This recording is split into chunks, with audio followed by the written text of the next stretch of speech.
Alors voici une parcelle de terrain sur 10 mètres de long et environ 2 mètres de large. Avant de commencer, les premières informations à savoir sont le soleil, dans quelle direction il commence et il termine. Le vent, dans quelle direction il souffle. Et la qualité de la terre. Concernant le soleil, pourquoi il faut prendre en compte le sens du soleil?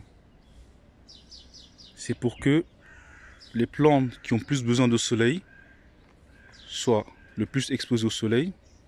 Ça, je pense que vous avez compris. Ensuite, pour le vent,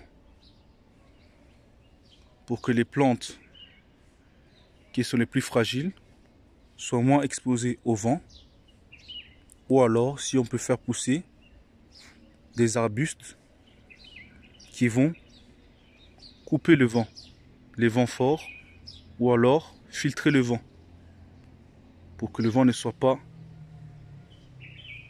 puissant et qu'il détruise les plantes. Mais avant tout ça, il faut d'abord savoir dans quelle qualité, sur quelle qualité de terre nous travaillons. Si c'est une terre calcaireuse, donc une terre qui est majoritairement remplie de calcaire.